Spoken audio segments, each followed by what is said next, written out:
Bismillahirrahmanirrahim. Assalamualaikum warahmatullahi wabarakatuh. Innal hamdalillah nahmaduhu ta'ala wa nasta'inuhu wa nastahdi wa natubu ilayh wa na'udzu billahi min shururi anfusina wa sayyiati a'malina. May yahdihillahu fala mudilla lahu wa may yudlil falan tajida lahu waliyyan mursyida. Asyhadu an la ilaha illallah wahdahu la syarika lah wa asyhadu anna Muhammadan 'abduhu wa rasuluh. Allahumma salli wa sallim wa barik ala Muhammadin wa ala alihi wa sahbihi wa sallam wa ba'd.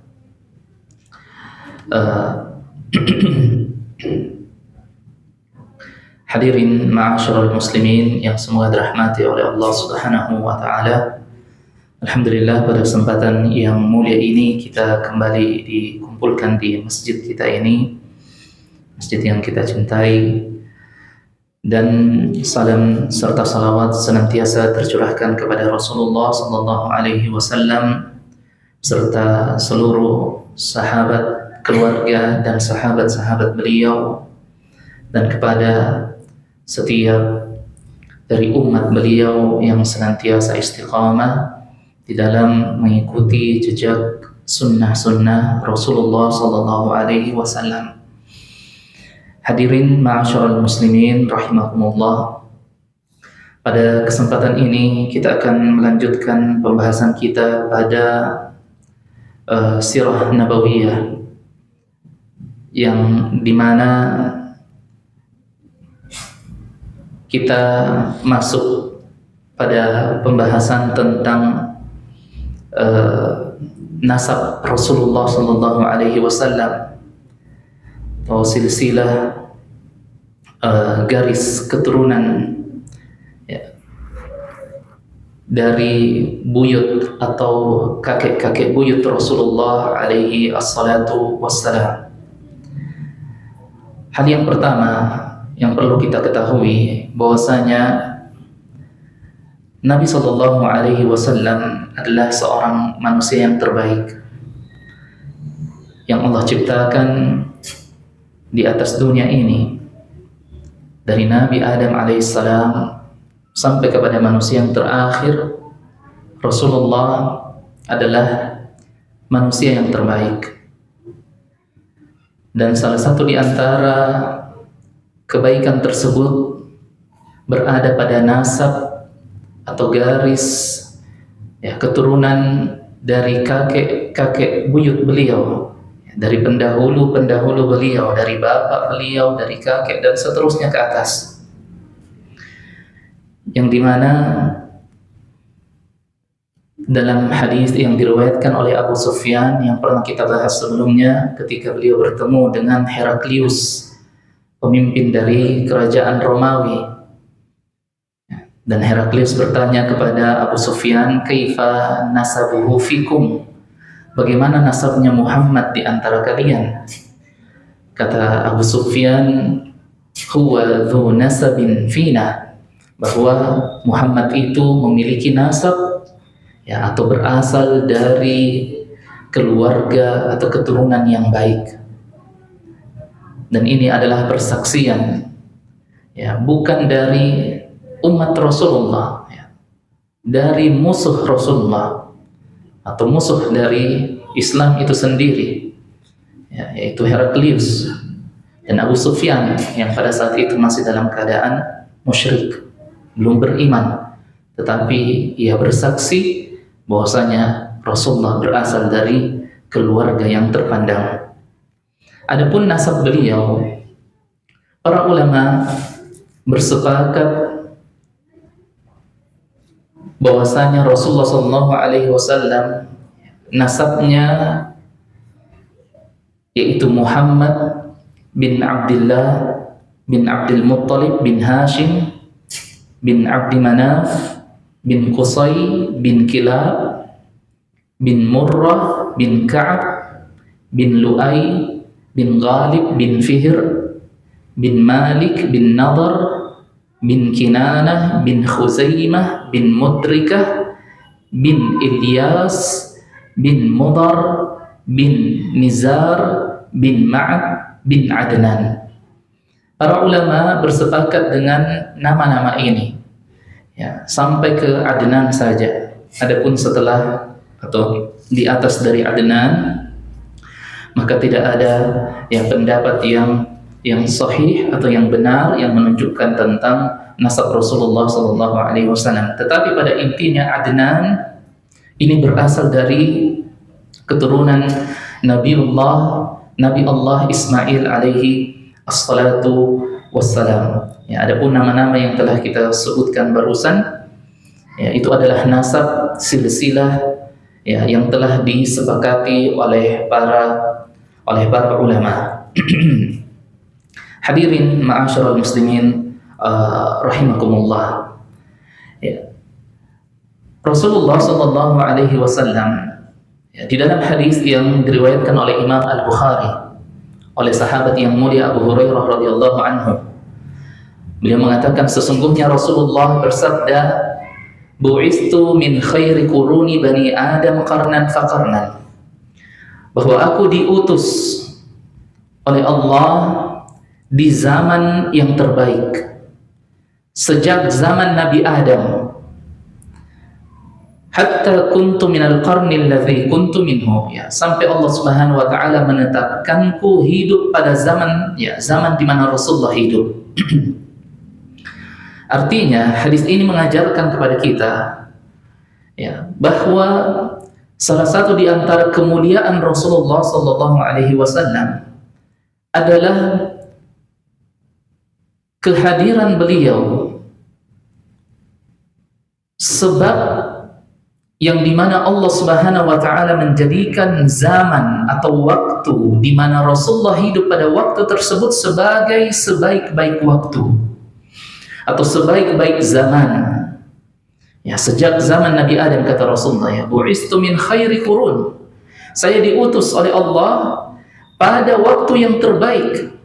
Ya, dari waktu diutusnya atau diturunkannya Nabi Adam alaihissalam, ya, kemudian nabi-nabi setelahnya diutus, sampai kepada Nabi kita Muhammad alaihissalam diutus pada waktu itu, pada zaman itu. Ya, Allah Subhanahu wa taala menjadikan zaman tersebut adalah zaman yang terbaik atau zaman keemasan dalam sepanjang sejarah dunia ini, ya, sejak Nabi Adam alaihissalam sampai kepada, ya, di manusia yang paling terakhir hidup nantinya. Ya, kemudian di antara hadis yang menunjukkan kemuliaan Rasulullah SAW adalah hadis yang diriwayatkan oleh sahabat yang mulia Wasilah bin Al-Asqa. Beliau mengatakan Rasulullah SAW bersabda, "Inna Allah astafa Kinanata min waladi Ismail, wastafa Quraisyan min Kinanah, wastafa min Quraisyin bani Hashim, wastafani min bani Hashim." Sesungguhnya Allah Subhanahu wa taala memilih Kinanah. Ya, Kinanah ini salah satu dari keturunan Nabi Ismail alaihissalatu wassalam. Ya, sesungguhnya Allah memilih Kinanah dari keturunan Ismail alaihissalam. Wastafa Quraisyan min Kinanah. Kemudian Allah memilih Quraisy, ya, salah satu dari keturunan Kinanah. Ya, Allah Subhanahu wa taala memilih Quraisy dan menjadikan suku Quraisy menjadi suku yang terbaik. Wastafa min Quraisy bani Hashim, dan kemudian Allah Subhanahu wa taala memilih dari Quraisy tersebut Bani Hashim, ya, keturunan dari Hashim. Wastafani min bani Hashim, dan Allah memilihku dari keturunan Hashim. Ya, Hashim ini salah satu dari kakek Rasulullah sallallahu alaihi wasallam. Ya. Jadi Rasulullah sallallahu alaihi wasallam ini betul-betul dipilih oleh Allah. Ya, dari zaman ke zaman, dari keturunan Ismail Allah memilih Kinanah. Dan kemudian dari Kinanah, dari keturunan Kinanah yang begitu banyak, Allah memilih Quraisy.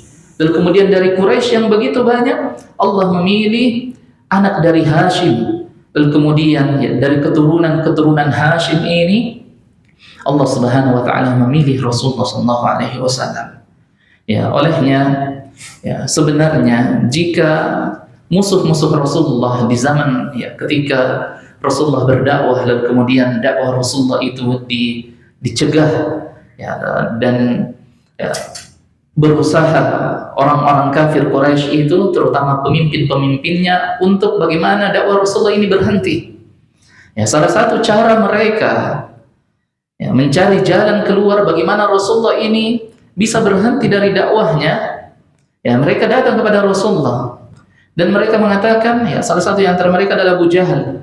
Ya, ia mengatakan kepada Rasulullah, wahai Muhammad, ya, in kunta turidul mulk, wahai Muhammad, jika engkau ingin kerajaan, malaknaka, ya, maka kami akan jadikan engkau raja ya bagi kami. Ya. Tapi kata Rasulullah SAW, ya, bukan itu tujuan saya. Ya, para ulama mengatakan seandainya para pemimpin Quraisy ini menerima dakwah Rasulullah, ya, maka mereka tetap akan dijadikan pemimpin. Ya, mereka akan menjadi orang-orang yang terbaik. Rasulullah SAW akan menjadikan mereka ya sebagai orang-orang yang terbaik yang dihormati oleh manusia lainnya, yang dihormati oleh para pemimpin-pemimpin di seluruh Jazirah Arab. Ya, tetapi mereka menolak hal tersebut. Ya, hingga akhirnya Rasulullah SAW pun berhijrah. Kemudian hadirin rahimakumullah, salah satu di antara hadis yang menunjukkan tentang kemuliaan dari ya nasab Rasulullah SAW adalah hadis yang diriwayatkan oleh Al-Abbas, yaitu paman Rasulullah. Suatu ketika ya Abbas datang kepada Rasulullah, wa ka'annahu sami'a syai'an faqama an-nabiy sallallahu alaihi wasallam 'ala al-mimbar. Ya, Ibnu Abbas, ya paman Rasulullah ini ya mendengarkan sesuatu yang merendahkan harkat martabat Rasulullah. Ya, lalu kemudian ia menyampaikan itu kepada Nabi sallallahu alaihi wasallam. Lalu kemudian Nabi berdiri lalu kemudian berkhutbah di hadapan para sahabatnya. Apa yang beliau katakan? Ya, beliau mengatakan, "Man ana?" Ya, siapa saya? Ya, beliau bertanya kepada para sahabat, "Siapakah saya?" Qalu, mereka mengatakan, "Anta Rasulullah alaikas salam." Para sahabat mengatakan, "Engkau adalah Rasul Allah dan bagimu keselamatan." Maka Rasulullah mengatakan setelahnya, "Ana Muhammadun ibn Abdullah ibn Abdul Muttalib." Saya Muhammad bin Abdullah bin Abdul Muttalib. Ya. Inna Allah khalaqal khalqa. Sesungguhnya Allah menciptakan manusia atau menciptakan ya, umat ini. Faja'alani fi khairihim. Dan Allah menjadikan saya sebaik-baik manusia ya, dari seluruh umat tersebut. Ya, summa ja'alahum qabail. Ya, kemudian Allah Subhanahu wa taala menciptakan dari umat manusia tersebut kabilah-kabilah, suku-suku. Ya, faja'alani fi khairihim qabilah. Dan Allah menjadikanku berada pada kabilah yang terbaik. Ya, yaitu kabilah Quraisy. Ya, dan ini merupakan ujian Rasulullah sallallahu alaihi wasallam ya kepada suku Quraisy. Fa ana khairukum baitan wa khairukum nafsan. Ya, saya adalah orang yang terbaik di antara kalian. Kemudian jamaah rahimakumullah. Ya, kita masuk pada pembahasan tentang taharatun nasabir an-nabi. Itu kesucian nasab dari Nabi sallallahu alaihi wasallam. Ya, telah kita ketahui sebelumnya dan telah kita bahas bahwasanya salah satu di antara kebiasaan orang-orang jahiliyah adalah pada permasalahan pernikahan. Ya, di mana ada 4 jenis pernikahan yang dipraktekkan oleh bangsa Arab pada saat itu. Salah satu di antaranya adalah ya seorang wanita yang melakukan hubungan, lalu kemudian dengan beberapa lelaki, lalu kemudian ketika anak itu lahir, ya dia bebas memilih siapakah yang mau dia jadikan bapak dari anak tersebut. Ya, meskipun bukan, ya sebenarnya jika ditelusuri bukan bapaknya itu. Ya, salah satu di antara jenis pernikahan juga yang telah diharamkan setelah Islam datang, ya, dan itu di antara kebiasaan jahiliyah, ya, adalah ketika lahir anaknya, ya bukan perempuan yang menentukan, ya, tetapi dipanggil, ya, orang yang memiliki ilmu, lalu kemudian dia mencocokkan antara wajah anak tersebut dengan wajah, ya, laki-laki yang telah melakukan hubungan dengannya, lalu kemudian orang tersebut mengatakan, ya anak ini bapaknya itu. Ya, dan ini juga telah diharamkan. Ya, adapun yang dihalalkan adalah bentuk pernikahan yang sekarang kita ketahui, ya, di mana seorang lelaki datang kepada wanita lalu kemudian memberi mahar kepadanya. Rasulullah Shallallahu Alaihi Wasallam, ya, di dalam sabda beliau yang menunjukkan tentang kesucian hubungan, ya, dari orang tua beliau, ya, bahwasanya, ya, orang tua beliau, ibu dan bapaknya, ya, tidak melakukan praktek pernikahan yang haram tersebut. Ya.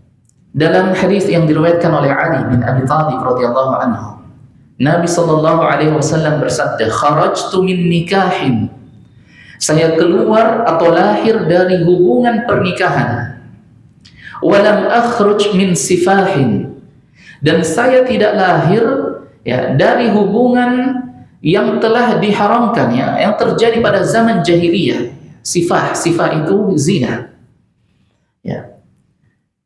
Dan kata Rasulullah, "Min ladun Adam ila an waladani abi wa ummi." Ya, dan hubungan tersebut terjaga kesuciannya dari Nabi Adam alaihissalam sampai kepada kedua orang tuaku. Ya, artinya betapa sangat panjangnya garis keturunan, ya, dari Rasul, ya, dari Nabi Adam alaihissalam sampai kepada ayah dan ibunya, tidak ada satupun di antara, ya, buyut Rasulullah yang melakukan hubungan perzinahan. Ya, semuanya dengan hubungan pernikahan yang sah. Ya, maka kata Rasulullah, "Lam yusibni min sifahil jahiliyati syai'un." Ya, tidak ada dalam garis keturunan, ya, atau garis, ya, buyut-buyutku dari Nabi Adam alaihissalam sampai kepada bapak dan ibuku, tidak ada yang melakukan hubungan yang diharamkan oleh Allah Subhanahu wa taala. Ya. Sehingga ini menunjukkan tentang kesucian, ya, dari nasab Rasulullah sallallahu alaihi wasallam. Kemudian kita berpindah kepada usratun Nabi, yaitu keluarga Nabi alaihi assalatu wassalam. Ya, ada dua, ya, kakek buyut Rasulullah yang, ya, akan kita sebutkan kisahnya, yaitu Hashim bin Abdi Manaf dan Abdul Muttalib, ya, dan Abdul Al-Muttalib. Yang pertama adalah Hashim bin Abdi Manaf. Ya, disebutkan dalam kitab ini bahwasanya Hashim, ya, itu namanya adalah Amr. Dan beliau ini, ya, salah satu di antara kakek Rasulullah ini adalah seseorang yang diberikan harta yang berlimpah. Ya, dan beliau memiliki kemuliaan di tengah-tengah kaumnya. Ya, salah satu di antara hal yang menunjukkan kemuliaan dari kakek Rasulullah yang bernama Hashim ini, ya, bahwasanya Hashim ini memiliki jabatan istimewa atau amanah, ya, yang dimana dikhususkan hanya kepada Hashim, yaitu yang pertama as-siqayah, lalu kemudian ar-rifadah. Ya, apa itu as-siqayah? As-siqayah itu adalah, ya, memberikan minum atau menyiapkan kebutuhan air minum dari para jamaah haji yang datang ke Mekah. Ya, dan ini merupakan, ya, kemuliaan yang tidak diberikan kepada orang lain, ya, selain kepada Hashim. Itu yang pertama. Yang kedua, salah satu di antara yang menunjukkan kemuliaan beliau adalah ar-rifadah, yaitu, ya, menyiapkan, atau beliau bertanggung jawab untuk menyiapkan makanan bagi para jamaah haji yang datang ke Mekah. Ya. Dan Hashim ini juga salah satu di antara atau orang yang paling pertama Ya, man hasyama starida liqaumihi bi Makkah wa at'amah. Ya, orang yang paling pertama di Mekah yang mencampurkan daging dengan roti. Ya. Jadi sebelumnya tidak ada, ya, para penduduk Mekah itu tidak tahu bahwasanya roti itu bisa dicampur dengan daging lalu kemudian dimakan. Ya, orang yang paling pertama mencontohkan perbuatan ini adalah Hashim bin Abdi Manaf. Ya. Dan ternyata rasanya enak, ya. Ya, roti dicampur daging, ya. Begitu sarapannya mahasiswa di sana.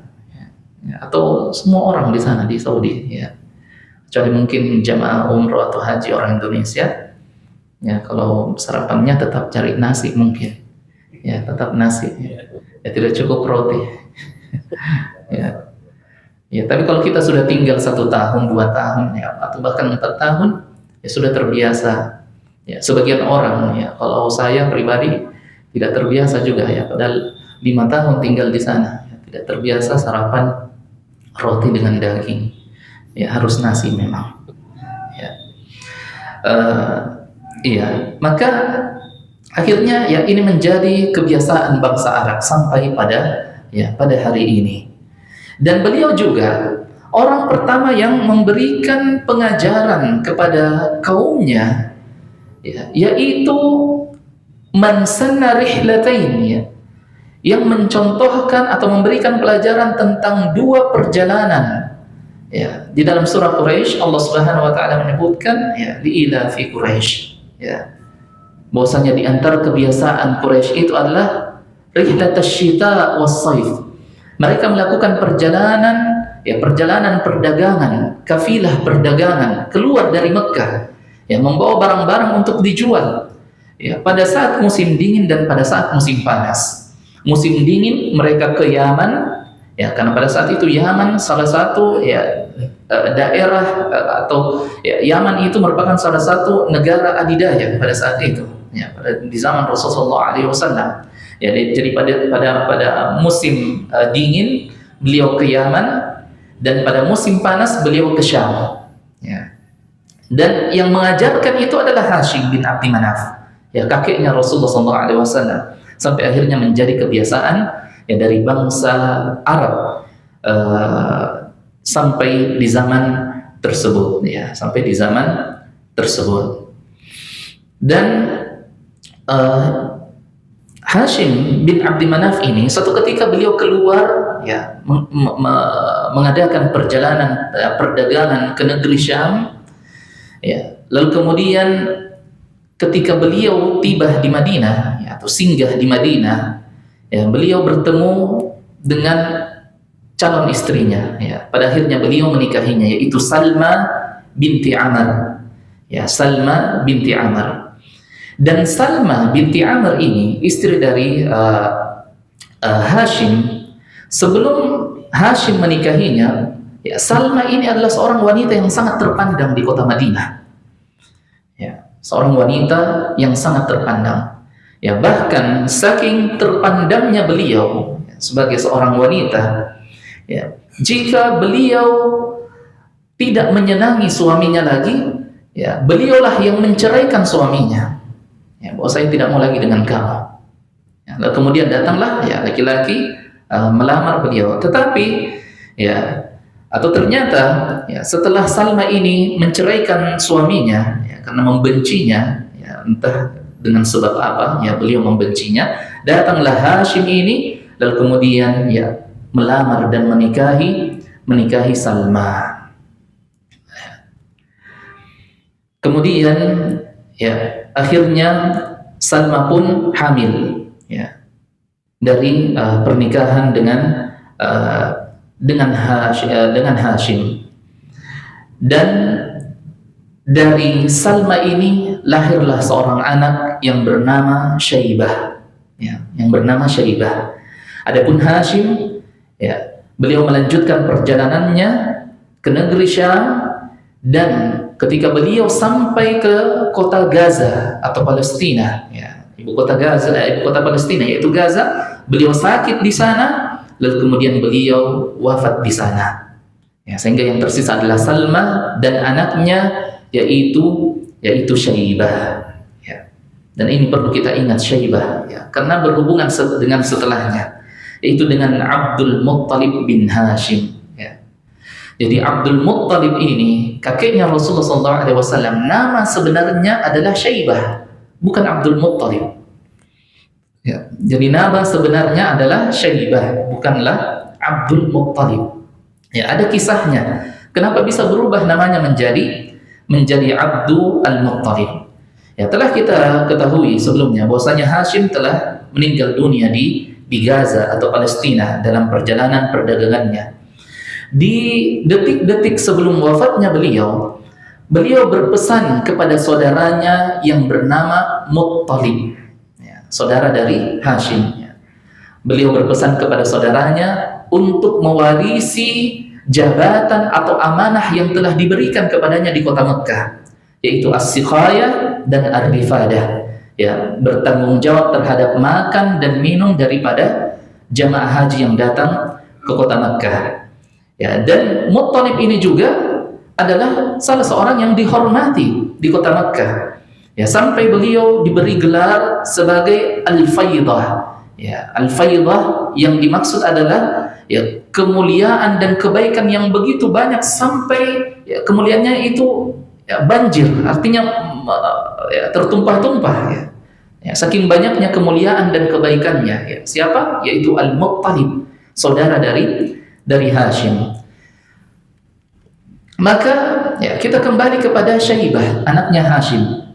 Ketika Syaibah ini sudah menginjak umur remaja, ya, disebutkan dalam kitab ini, ya, lamma sara Syaibah bin Hashim wasifan, ketika Syaibah ya telah menginjak umur remaja, Muttalib mendengarkan tentang kabar dari keponakannya ini, yaitu Syaibah. Maka akhirnya Muttalib berangkat dari Mekkah menuju kepada kota Madinah hendak menjemput keponakannya. Ya. Karena ya beliau mungkin merasa bertanggung jawab kepada saudaranya untuk menjaga ya keponakannya ini yang bernama Syaibah. Maka ia pun ya ketika sampai ke kota Mekkah, ya Muttalib ini menangis dengan sejadi-jadinya melihat ya keponakannya tersebut. Lalu kemudian ia memeluknya dan memberikannya pakaian yang terbuat dari sutra ya Yaman, yang terbuat dari sutra Yaman. Lalu kemudian ia membawanya dan memboncengnya ya, di kendaraan yang sama atau di unta yang sama. Ya, tetapi sebelum ya Muttalib ini membawa Syaibah keluar dari kota Madinah, ya, Syaibah mengatakan kepada Muttalib, kepada pamannya, wahai pamanku, saya tidak akan keluar dari kota Madinah sebelum saya meminta izin kepada ibuku. Ya, saya harus minta izin dulu. Tidak mungkin saya tinggalkan ibu saya. Ya, tanpa saya ya mengabarkan hal tersebut kepadanya. Ya, maka akhirnya ia kembali ya, dan Muttalib ini meminta izin kepada ibunya Syaibah untuk ya Syaibah ini diizinkan berpindah tempat tinggal ke kota Makkah. Ya. Kenapa? Apa alasannya dia menjemput keponakannya itu? Ya, katanya adalah ya huwa gharibun fi ghairi qaumihi. Ya, ini Syaibah bukan di sini asalnya, dia bukan orang Madinah. Ya, bapaknya adalah orang Mekkah. Ya, dan nasab seseorang itu ikut kepada bapaknya dan bukan kepada ibunya. Ya, kecuali Nabi Isa alaihi salatu wassalam, ya, nasab beliau ikut kepada ibunya, yaitu Maryam alaiha assalam. Ya, maka kata Al-Muttalib, ya, kita bawa saja ini Syaibah, ya, dan kita berikan dia haknya. Ya, karena bapaknya ini adalah orang yang terpandang di kota Mekkah ya ketika masih hidup. Ya, adapun di Madinah dia tidak terpandang, ya, dia tidak dikenal. Ya, karena memang bukan asalnya dari Madinah. Adapun jika ia kembali ke Mekkah, maka ia akan mendapatkan kemuliaan. Ya, dia akan diberikan kemuliaan. Ya, dan keluarganya akan memuliakan dirinya. Ya, dan dia akan diberikan tempat tinggal yang terbaik di kota Mekkah. Pada akhirnya, ya, ibu pun memberikan izin tersebut kepada Syaibah. Akhirnya Muttalib membawa Syaibah ke kota Mekkah. Ketika mereka berdua sampai di gerbang kota Mekkah, ya, orang-orang ya, melihat dan menyambut Muttalib. ya, tapi tidak menyambut Syaibah karena mereka tidak tahu siapa itu Syaibah.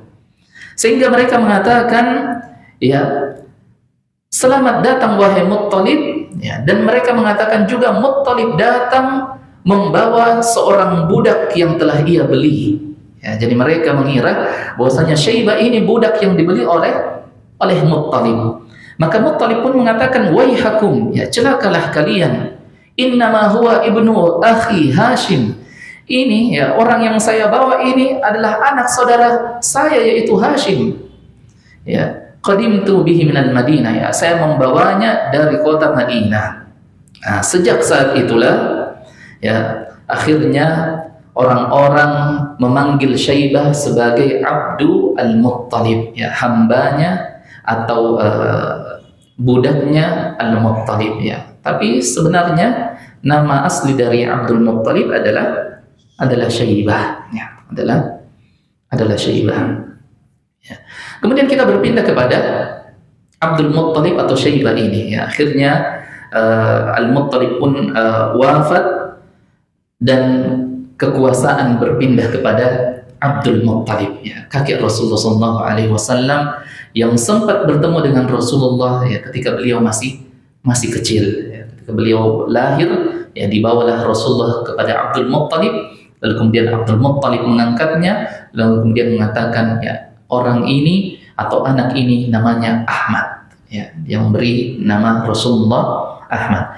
Ya, Abdul Muttalib ini juga, ya, tidak kalah luar biasa jasanya kepada Mekkah atau kepada bangsa Arab. Ya, jika kita berbicara tentang Abdul Muttalib, ya, maka kita akan mengenang peristiwa besar, yaitu peristiwa Abraha yang hendak menghancurkan Ka'bah. Ya, di saat Abraha datang, ya, diriwayatkan bahwasanya ketika Abraha berangkat dari Yaman dengan membawa pasukan gajahnya yang berjumlah 9 sampai 10, ya, ekor gajah dengan pasukan-pasukan yang lainnya, ya, dan pemimpin dari gajah tersebut diberi nama yaitu Mahmud, ya, namanya Mahmud. Diriwayatkan bahwasanya Abraha ini setiap kali ia melewati perkampungan, ya, orang-orang di kampung tersebut berusaha mencegahnya dan memeranginya, ya, tapi tidak ada yang berhasil. Ia melewati satu kampung, ya, datang pemimpin dari kampung tersebut berusaha mencegah, ya, Abraha untuk tidak melanjutkan perjalanannya, tetapi dia dikalahkan. Ya, kemudian dia berpindah ke kampung selanjutnya, begitu pula yang terjadi. Ya, dilawan tetapi, ya, tidak sepadan kekuatannya. Hingga ke kampung yang ketiga pun seperti itu. Ya. Kemudian sampai, ya, mendekati kota Mekkah, datanglah Abdul Muttalib ini, ya, menghadang Abraha, ya, tanpa rasa takut. Ya. Dia hanya mengatakan, saya datang ke hadapanmu wahai Abraha hanya untuk meminta unta-untaku dikembalikan. Ya, di saat yang sama, pemimpin-pemimpin Quraisy pada saat itu, kabilah-kabilah pada saat itu, pemimpin-pemimpinnya itu berlari dan menyembunyikan, ya, diri mereka, bersembunyi di gua-gua yang berada di gunung-gunung di kota Mekkah pada saat itu. Ya, kecuali Abdul Muttalib, dia datang. Ya, maka kata Abraha kepada Abdul Muttalib, ya, saya tidak menyangka bahwasanya engkau datang kepada saya, ya, hanya untuk meminta unta-untamu. Ya, saya pikir engkau akan datang kepada saya mengatakan, ya, bahwa dan meminta kepada saya, memohon kepada saya untuk tidak menghancurkan Ka'bah. Ya, apakah hanya karena ini? Ya, kata Abdul Muttalib, ya, adapun unta-unta yang engkau rebut, ya, itu punya saya yang punya. Adapun Ka'bah ada yang punya, dan yang punya itulah yang akan melindunginya, itu Allah Subhanahu wa Ta'ala. Ya. Hingga terjadi kisah Abraha tersebut. Salah satu peristiwa penting yang terjadi dalam kehidupan Abdul Muttalib ini juga adalah, ya, tentang sumur Zamzam. Ya.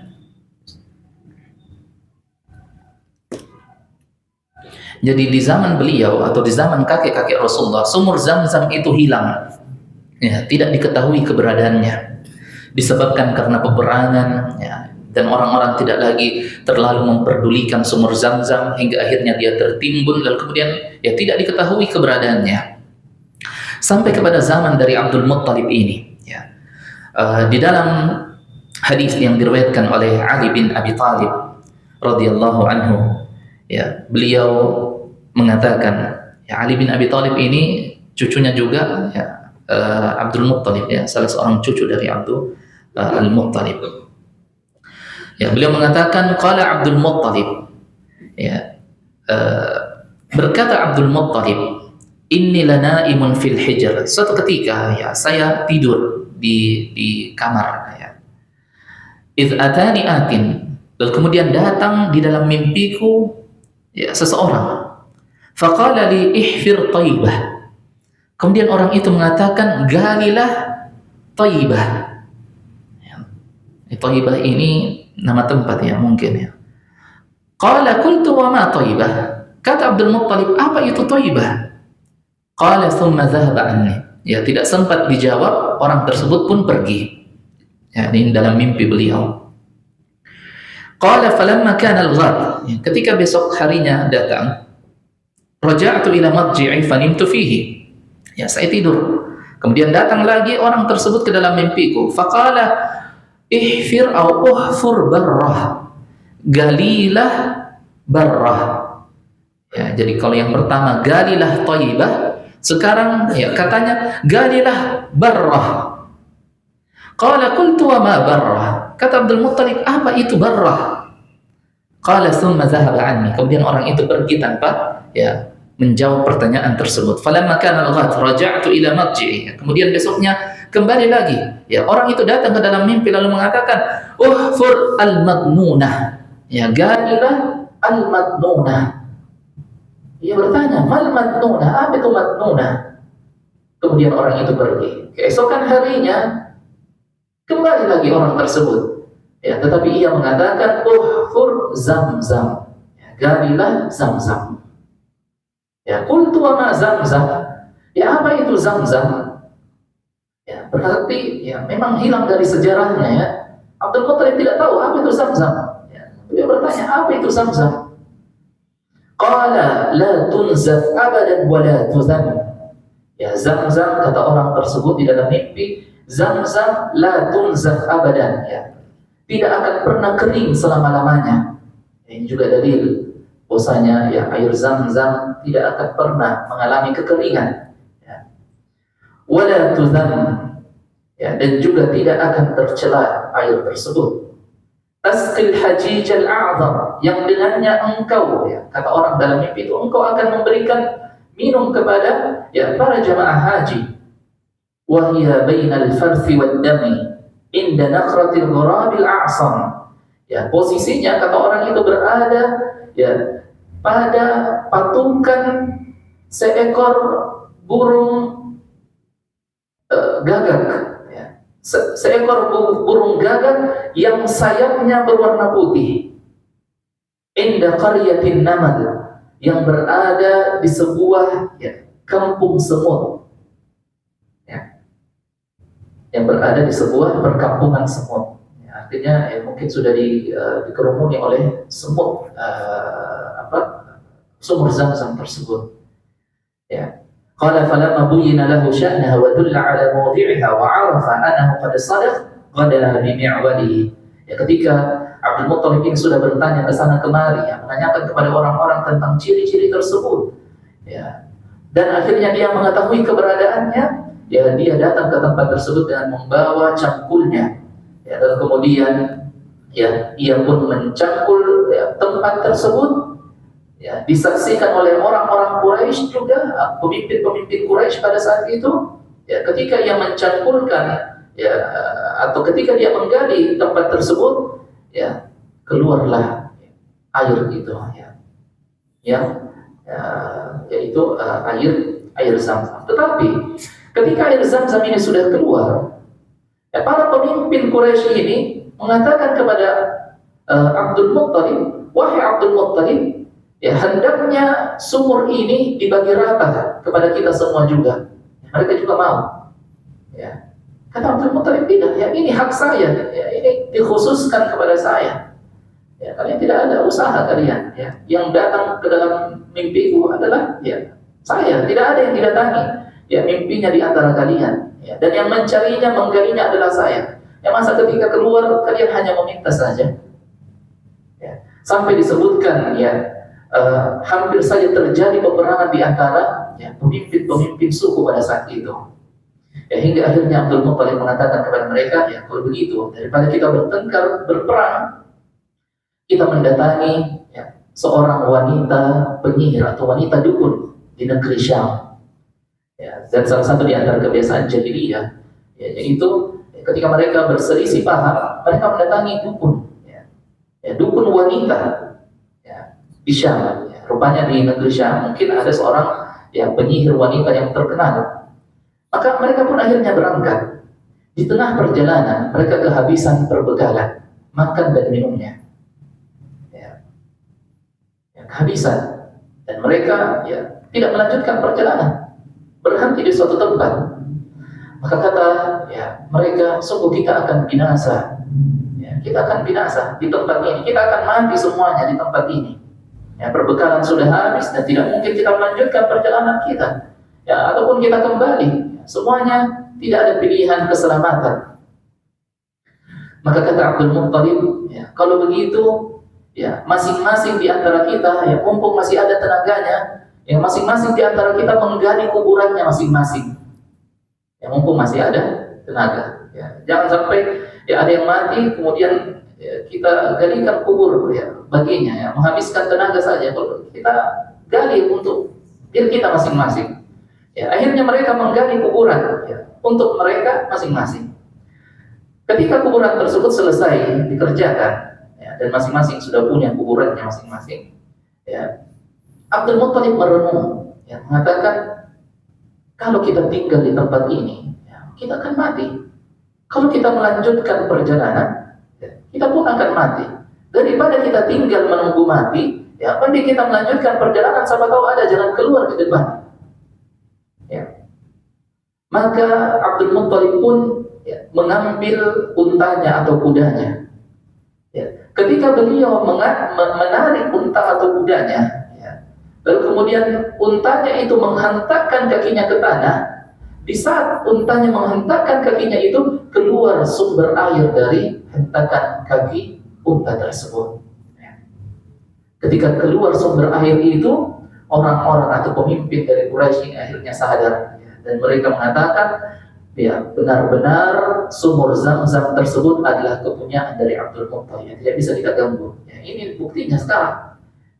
Bagaimana mungkin secara logika, hanya dengan satu kali hentakan keluar, dan di padang yang tandus, keluar sumber air. Akhirnya mereka pun kembali, dan mereka bersepakat bahwasanya yang mengurus atau yang bertanggung jawab terhadap air Zam-Zam tersebut adalah Abdul Al-Muttalib, Abdul Al-Muttalib. Ada juga riwayat hadis yang dhaif, yang lemah atau bahkan palsu, yang mengatakan bahwa ketika Abdul Muttalib ini menggali sumur Zam-Zam, yang keluar adalah wazana, ada keluar seekor rusa dari sumur tersebut, dan juga silahan min zahab, dan juga peralatan-peralatan perang yang terbuat dari emas. Tetapi ini adalah riwayat yang lemah. Hadirin ma'asyiral muslimin yang semoga dirahmati oleh Allah Subhanahu wa taala. Ini menunjukkan tentang kemuliaan dari nasab Rasulullah sallallahu alaihi wasallam, bahwa kakek-kakek beliau adalah orang-orang yang terpandang. Beliau tidak berasal dari keluarga yang biasa-biasa saja. Beliau berasal dari keluarga yang terpandang, yang terjaga nasabnya, yang terjaga hubungan pernikahannya. Disebutkan tadi hadisnya. Rasulullah SAW mengatakan, saya berasal dari hubungan pernikahan yang sah dari Nabi Adam alaihissalam sampai kepada kedua orang tuanya. Tidak ada dari Nabi Adam sampai kepada kedua orang tuanya garis keturunan tersebut, tidak ada di antara mereka yang melakukan hubungan perzinahan sampai kepada Rasulullah sallallahu alaihi wasallam. Di pertemuan yang akan datang kita akan melanjutkan pembahasan kita pada sirah nabawiyah ini. Kurang dan lebihnya mohon dimaafkan. Yang dengannya saya izin untuk sholat di kampus. Semoga bermanfaat untuk kita semua. Mohon maaf jika ada yang kurang. Sallallahu ala nabiyina Muhammadin wa ala alihi wa sahbihi wasallam. Wa akhiru da'wana alhamdulillahi rabbil alamin. Wassalamualaikum warahmatullahi wabarakatuh.